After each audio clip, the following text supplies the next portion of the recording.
So it's been a full year since I've been using the Galaxy S10 Plus. Now we know that the S20 line is coming up. There's a lot of, just hype about it. But let's take it back a little bit. Let's look at the S10 Plus because this thing has been a game changer. Now, I know 2019 had so many devices and the S10 Plus was looked over by a lot of people. And I have to say, coming back to 2020, beginning of this year, this is a prime device to pick up. And the reason is because, yes, the pricing is much better. It's about $749 brand new. You can get it cheaper, $550 or something, maybe $600, if you're buying it used. But it packs in so much, and Samsung has done the work to keep this device relevant. So the very first thing is that, look, it's running One UI 2.0 on Android 10. All those updates are out there. You've seen videos. So for better detail on One UI 2.0, check out my buddy Jonathan Casey's video for that. But it runs really smooth. And you can see it's running Android 10. You've got all those Android 10 features, the gestures, those little things that make it feel good and snappy. And it does feel snappy with that too. You've got dark mode, all the things you want. That's the same software we'll be running on the S20 and S20 Plus, S20 Ultra. So you're not missing much there, right? Except maybe for direct hardware feature differences. This is one of the best devices for me to hold and use and navigate. It feels very light. You're holding it in your hands. Doesn't feel like you're carrying something too heavy. And it's very easy to just kind of swipe through and move around. You've got big hands like me. You're going to love that 6.4-inch display. And boy, does that display look vibrant. Sharp, it's really good. I think only the Note 10 display to me beats out the display that Samsung has to offer right here. Now, you're going, what did you use this device day to day? What was my use case scenario? And the first thing I'll say is gaming, right? I do a lot of gaming videos. I'm a gamer. It's powered by the Snapdragon 855, which is no slouch. And yes, we know the S20 will have the Snapdragon 865 processor, which has a much better performance, but the 855 does the job quite well. Handling any of the games, whether it was PUBG playing on there or playing, Call of Duty, mobile, which everybody loves to play. This thing does a really good job, but it's also the flexibility of gaming I do like with this device. One of my very favorite controllers last year was, and still is, the Razer Jungle Cat, waiting for that Kishi to come out. And the Jungle Card is so versatile because it does come with a case for the S10 Plus. I can slide in those Joy-Con controllers, and I have a mini Xbox with me to go. That to me is great. The fact that I can play my Android games, I can log into my xCloud and play that as well, and it gives me full functionality.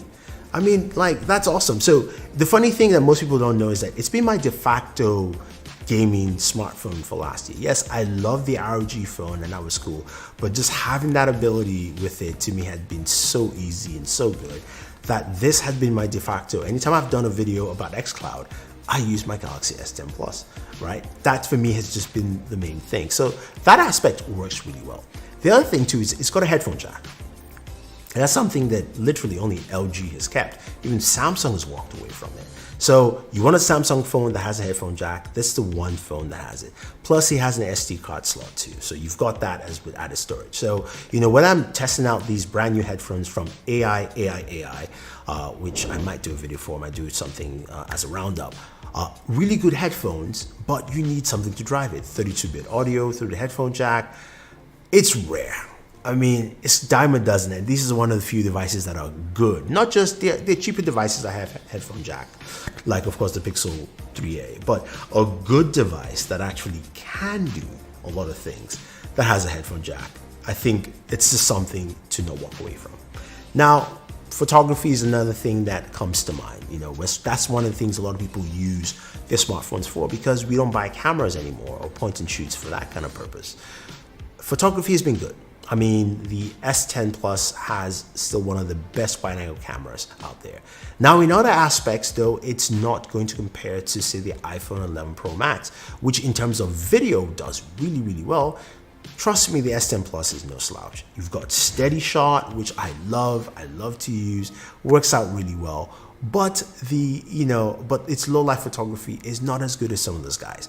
And I would admit with you too, it's gotten a little bit better. The scene detection has gotten better, but it's not the same. And maybe that's where the S20 line comes up. and gives us something more. We do know the S20 Plus will have a bigger display, 6.7 inches.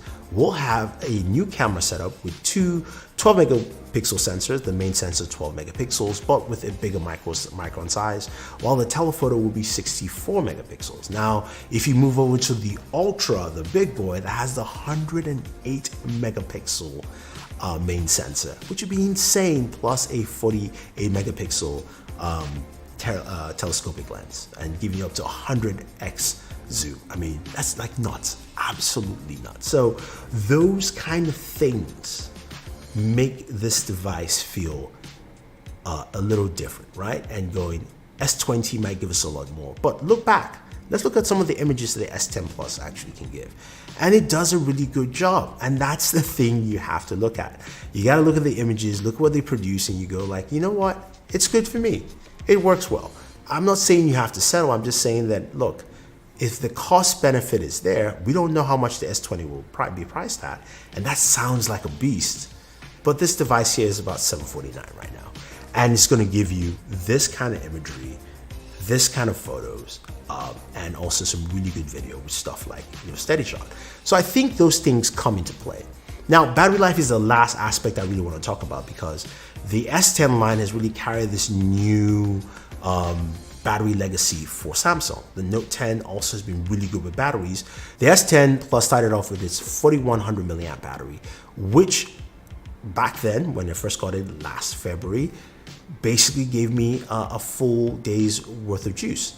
Now in 2020, late January, it's still giving me a full day's worth of juice, because battery optimization has been good. The software updates with Android 10 and One UI 2.0 have been great. The ability to actually get that into a device has been so good.